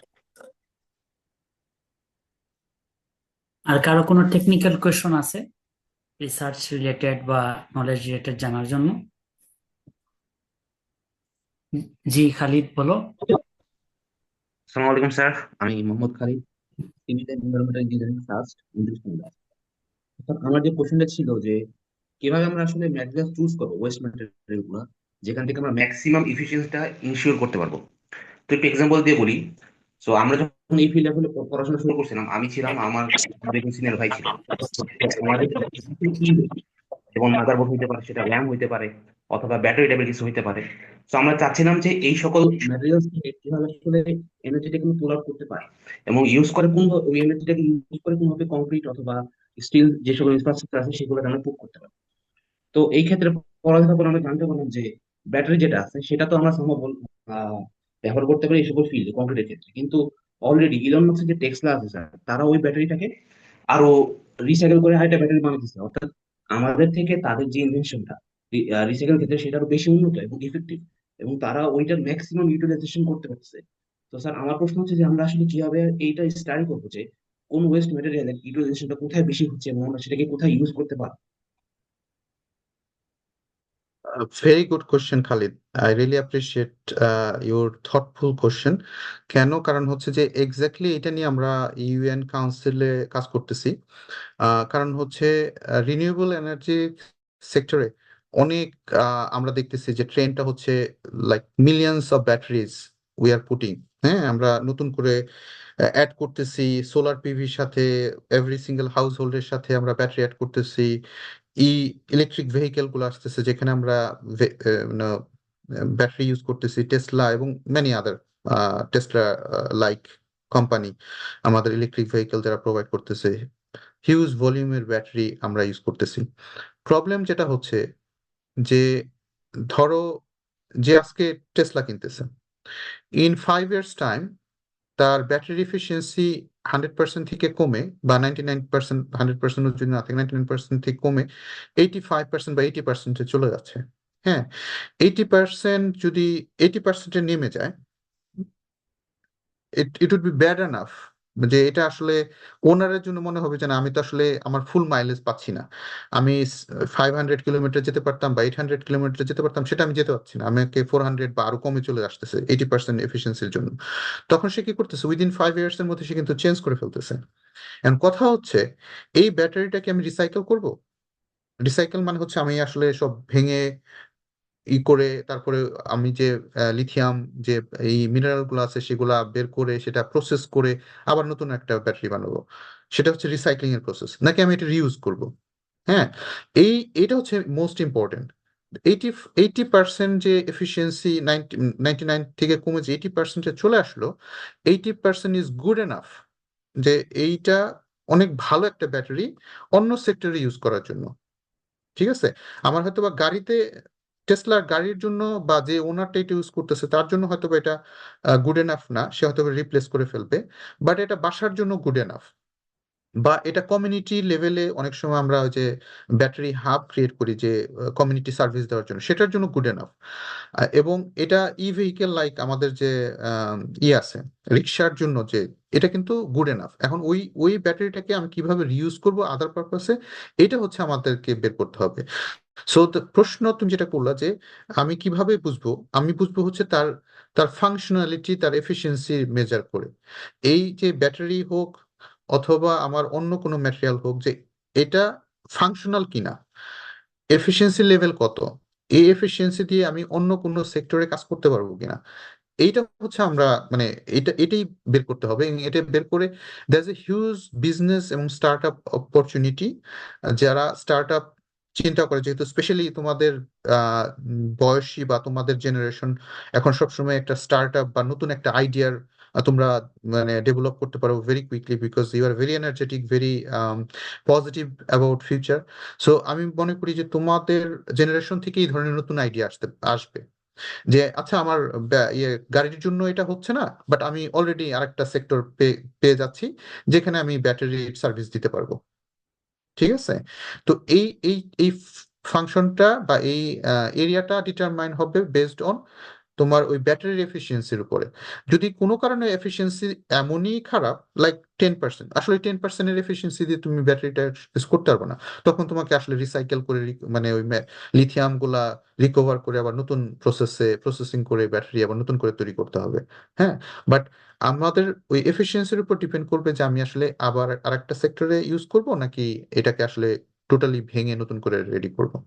ঠিক আছে, but there is huge opportunity to rethink আমরা কিভাবে রিউজ করতে পারি, বিকজ দেয়ার অনেক প্রোডাক্ট আছে, অনেক ম্যাটেরিয়াল আছে যারা, যেগুলো ফুললি ফাংশনাল, যেগুলাতে নতুন আরেকটা ইউজ করা সম্ভব। ঠিক আছে।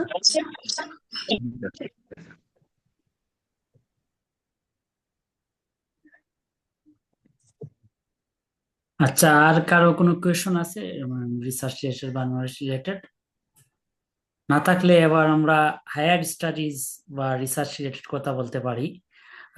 জাস্ট প্রোগ্রাম হয়তো অতি শিগগিরই মানে আমরা এন্ডিং এ চলে আসতেছি, এন্ডিং এর টাইম দিয়ে চলে আসতেছি, অনেকক্ষণ হয়ে গেছে। Thank you very much doctor Atiq Zaman ভাইকে, অনেকক্ষণ থেকে সময় দিচ্ছেন। অস্ট্রেলিয়ায় সম্ভবত এখন অনেক রাত হয়ে গেছে আর কি। তো সমস্যা নাই, 11:30 বাজে, বাট না, এটা খুবই ভালো লাগলো আসলে। আসলে অনেক বছর পরে একটা ওভার আসলে ডিউ ছিল এই এই ইন্টারাকশনটা। সো না, বাট কারো যদি কোনো প্রশ্ন করার থাকে আমি মোস্ট ওয়েলকাম করবো। আচ্ছা, আর হচ্ছে, আপনি তো ইউনিভার্সিটিতে এসেছেন প্রফেসর, কার্টিন ইউনিভার্সিটিতে অস্ট্রেলিয়ায়। জি জি তো জি অনেক মানে আপনার ধরেন দুই ধরনের এক্সপিরিয়েন্স আছে। আমাদের দেশে ইউনিভার্সিটিতে পড়াশোনা করছেন, তারপর এখানে গ্রাজুয়েশন কমপ্লিট করে হায়ার স্টাডি করছেন দেশের বাইরে, তারপর এখন বর্তমানে অস্ট্রেলিয়ায় মানে জিরো ওয়েস্ট এক্সপার্ট হিসেবে কাজ করতেছেন globally, plus Australia associate professor হিসেবে কন্টিনিউ করতেছেন শিক্ষকতা।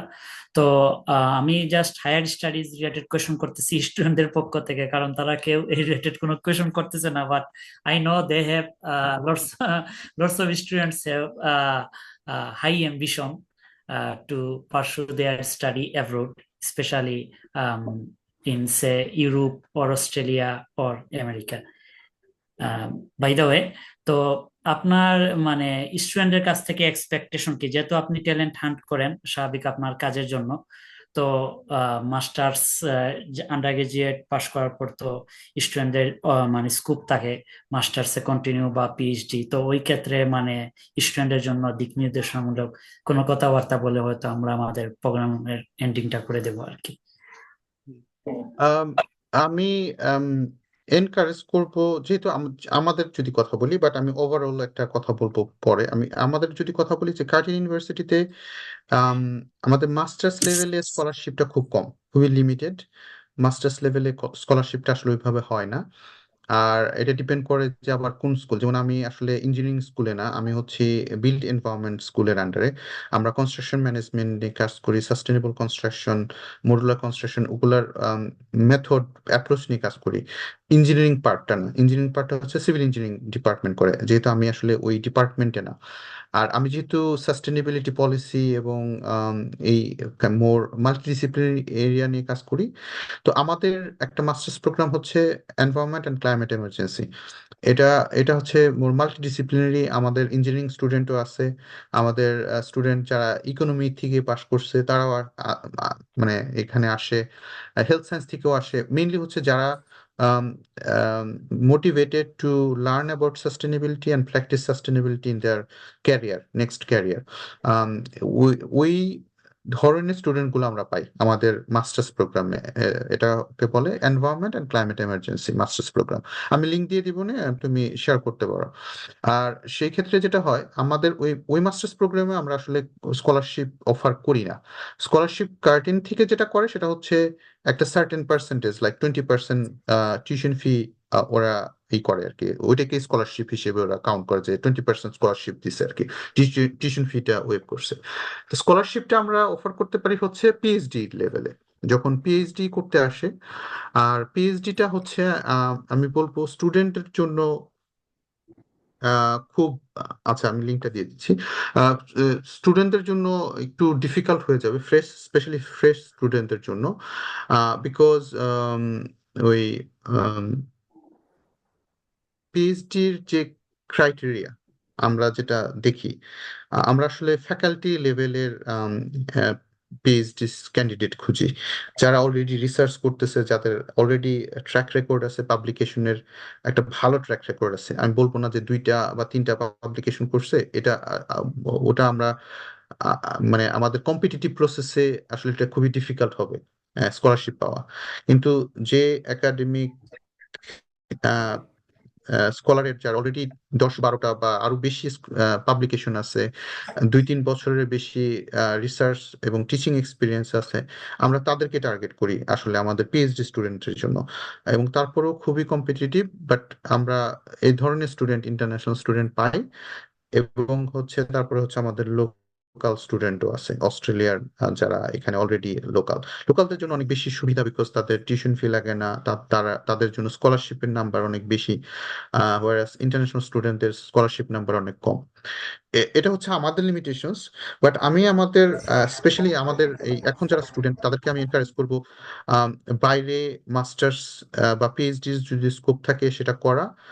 দেশের জন্য অবশ্যই বিভিন্নভাবে মানে কন্ট্রিবিউট করা যায়, করতে মানে সবাই করে ওইভাবে, বাইরে থাকলেও মানে চেষ্টা করে দেশের জন্য কন্ট্রিবিউট করতে। বাট স্টাডিটা যদি বাইরে থেকে করা সম্ভব হয়, স্পেশালি মাস্টার্স বা পরবর্তীতে পিএইচডি লেভেলে, আমি হাইলি এনকারেজ করব বাইরে থেকে এটা করা। বিকজ বাইরের এনভায়রনমেন্টটাতে অনেক বেশি আমি মনে করি যে স্কিল ডেভেলপ করা সম্ভব, আর অনেক বেশি পার্সপেক্টিভটাও ডিফারেন্ট হবে, এবং তখন ওই ওই নলেজটা নিয়ে দেশে কাজ করার অনেক অপরচুনিটি আছে সত্যিকার অর্থে। সো এটা এটা আমি হাইলি এনকারেজ করবো টু ডু দ্যাট। এটা যে কোনো দেশে হতে পারে, ইউরোপ হতে পারে, আমেরিকা হতে পারে, অস্ট্রেলিয়া হতে পারে, ডাজেন্ট ম্যাটার। বাট যদি স্কোপ থাকে আমি বলবো যে হ্যাঁ এটাতে করা। অনেক সময় হয়ে যায় যে হয়তোবা স্পেশালি আমাদের ইঞ্জিনিয়ারিং করার পরে যেটা হয়তো বাংলাদেশে জব হয়ে যায়, বা জব করতে করতে দেখা গেলো যে আসলে ওইটার মধ্যেই আমরা স্টাক হয়ে যাই। তাই মনে করি যে এটা একটা ইম্পর্টেন্ট জিনিস, যদি পসিবল হয় মাস্টার্সটা বাইরে করা, বা পিএইচডি শেষ করে যদি ওই রকম একাডেমিক লাইনে যাওয়ার ইচ্ছা থাকে তাহলে তো ডেফিনেটলি পিএইচডি। বাট আদারওয়াইজ যেটা হবে যে অ্যাটলিস্ট মাস্টার্সটা বাইরে করে এসে তারপরে হয়তো বা দেশের জন্য করা, বা ওইরকম যদি চিন্তা থাকে। ঠিক আছে।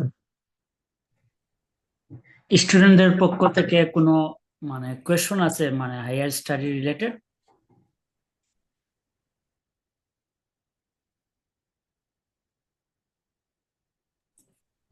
তাহলে আমি মনে করতেছি আমরা আমাদের প্রোগ্রাম এখানে মানে ইয়া করতে পারি। মানে যদি আপনি মনে করেন ঠিক আছে, আতিক ভাই। এখন সমস্যা নেই। আচ্ছা, আমি গ্লোবাল সাউথ নেক্সাসের একটা লিংক দিচ্ছি, এটা হচ্ছে ওয়েবসাইটের লিংক। এটা লিংক, আচ্ছা লিঙ্কডইনটা আমি শেয়ার করে দিব।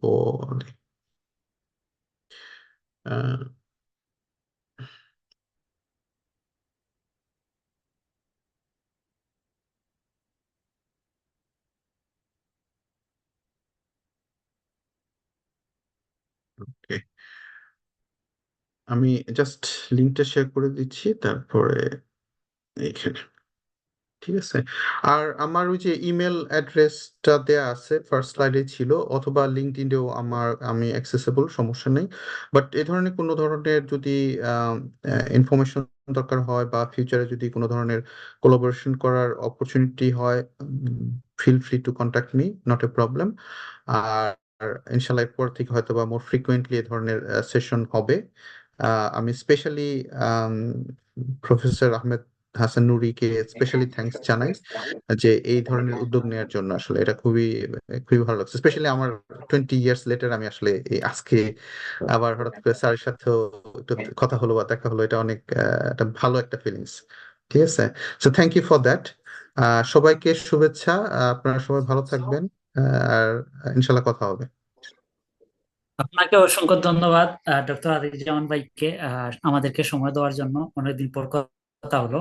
আমি এখানে বলবো স্পেশালি তোমরা যারা বর্তমানে হয়তো থিসিসে কাজ করতেছো অথবা পরবর্তীতে করবা সলিড ওয়েস্ট ম্যানেজমেন্ট বা ওয়েস্ট নিয়ে, তো আমাদের ডিপার্টমেন্টে সাধারণত এই ধরনের কাজ করেন আজকে ডক্টর আতিক জামান ভাই যেটা দেখাইলেন, যে প্রফেসর ইমরান কবির স্যার আর শিল্পী রানী বসাক ম্যাডাম। তো ওনাদের সাথে যারা কাজ করো, তোমাদের যদি এই রিলেটেড কনসেপ্টে কোনো মানে ইয়া থাকে, ইন্টারেস্ট থাকে, এবং ইন্টারেস্ট আসলে থাকা প্রয়োজনও, কারণ আমি যদি একটু যোগ করি এই ইয়ার সাথে, আমাদের দেশে কিন্তু জায়গা কম কিন্তু জনসংখ্যা প্রচুর। সো আমাদের দেশে আসলে এই ধরনের কনসেপ্ট মানে এটা লটস অফ অপরচুনিটি ইমপ্লিমেন্ট করার জন্য, কারণ যেখানে প্রবলেম বেশি আসলে ওইখানে অপরচুনিটিও বেশি সলভ করার জন্য।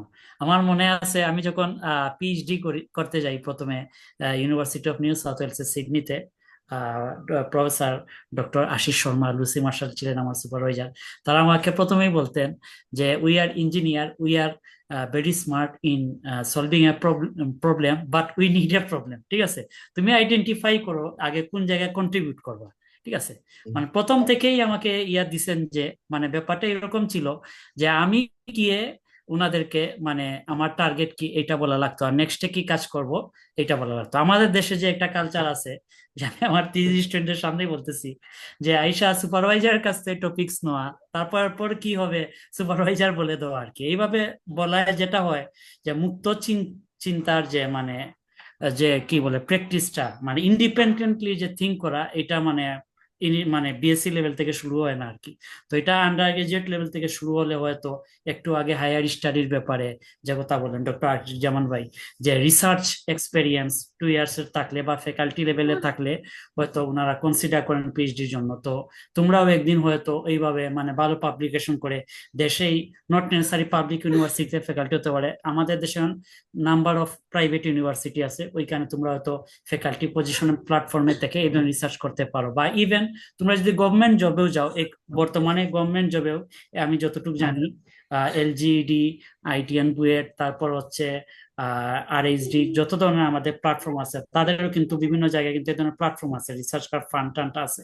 এগুলো করে তোমরা রিসার্চ এক্সপিরিয়েন্স থাকলে হায়ার স্টাডির জন্য কিন্তু বাইরের যে একটা এনভায়রনমেন্ট, যেখানে মানে তোমার আরো ফ্লেক্সিবল এনভায়রনমেন্ট এই ধরনের কাজ করার লিমিটেশন ছাড়া, আমাদের দেশে যেহেতু আমি এখানে রিপিট করতেছি না, বিভিন্ন আনস্টেবিলিটি থাকে রিসোর্সের সাথে, পলিটিক্যাল আনস্টেবিলিটি বা এটসেট্রা, যেগুলা মানে বাইরের দেশে এফেক্ট করবে না তোমাদের থিঙ্কিং এ। একটা সময় একটা নির্দিষ্ট টাইম হয়তো সব মানে কোনো মানে সার্ভিসে জব করো বা টিচিং এতে করো, ওইখানে স্পেন্ড করে আসলে দেশেই ব্যাক করলা। যেমন আমি নিজে বাইরে মাস্টার্স আমার জার্মানি ওই করে, তারপর পিএইচডি অস্ট্রেলিয়ায় গেছি, আবার ইউএসএ তেও এটা মানে নির্দিষ্ট টাইমে স্যান্ডউইচ কাজ করে, আবার দেশে হাইড্রোলজি এন্ড ওয়াটার রিসোর্সে কাজ করে থাকি, এবং চেষ্টা করতেছি এখন আমি যে ওইখানে যা শিখছি আমাদের দেশের পার্সপেক্টিভতে এগুলা, আমাদের যে ফ্লাশ ফ্লাড ইস্যু আছে বা ফ্লাড ইস্যু আছে, এগুলা নিয়ে কাজ করা এবং এটা করে। তো তোমরা ওইভাবে মানে আমাদের দেশের পার্সপেক্টিভে কিন্তু জিরো ওয়েস্ট ম্যানেজমেন্ট বলি বা সার্কুলার ইকোনমি বলি, এগুলো কিন্তু অনেক ইম্পর্টেন্ট। আমি প্রথমে শুরুই করছি যে আমাদের এই বাস্ট পপুলেশন কিন্তু ওইভাবে ল্যান্ড নাই, যার কারণে আমাদের এখানে মিসম্যানেজমেন্টও বেশি। প্লাস হচ্ছে আমাদের যেহেতু অনেক পপুলেশন ইকোনমিক মানে এত ফিজিবল না যে সফিস্টিকেটেড টেকনোলজি ইউজ করে আমরা অনেক কিছু করে ফেলতে পারবো। সো এখানে অনেক স্কোপ আছে এইসব কাজ করার। তো তোমরা যারা এই রিলেটেড থিসিসে যাবা, আমি যে স্যারদের নাম বললাম, প্রফেসর ইমরান কবির স্যার বা শিল্পায়ন বসাক, ইভেন আমাদের Azizur sir, doctor Mohammad Aziz sir, sir এখানে থাকতেন, কিন্তু আমি স্যারকে লিঙ্কও দিছি। স্যার বর্তমানে বেগম মমতাজ ইউনিভার্সিটিতে ভাইস চ্যান্সেলর পোস্টে আছেন আর কি। সো আনফরচুনেটলি এখন স্যারের একটা কাজ পড়ে গেছে, না হলে স্যার তাকে নাই, না হলে এই ধরনের প্রোগ্রামে স্যারও পছন্দ করেন, মানে নলেজ শেয়ারিং প্রোগ্রামে জয়েন করার। স্যারও সলিড ওয়েস্ট ম্যানেজমেন্ট নিয়ে কাজ করেন। তো হয়তো স্যার ব্যাক করলে ডিপার্টমেন্টে আবার তোমাদের সাথে কাজ টাজ করবেন। তো আমি এইটাই বলবো আজকের প্রোগ্রাম থেকে, যে তোমাদের যদি ওই ধরনের মানে ফার্দার কোলাবোরেশন ইয়াটিয়া থাকে, তো তোমরা স্যারদের সাথে আলাপ করে মানে ডক্টর আতিক জামান ভাইয়ের সাথে ইয়ে করতে পারো আর কি, মানে এই ধরনের কাজ কোলাবোরেট করতে পারো আর কি। তো আমি মনে করি ভাই অনুমতি দিলে আজকে এইখানেই মানে ইয়ে করে দিব আর কি, এন্ডিং করে ঠিক দেবো আর আছে, কি। Thank you for invitation. হ্যাঁ, দেখা হবে ইনশাল্লাহ ইন ফিউচারে। ইনশাআল্লাহ। ওকে, সবাইকে আসসালামু আলাইকুম এবং গুড নাইট। Good night.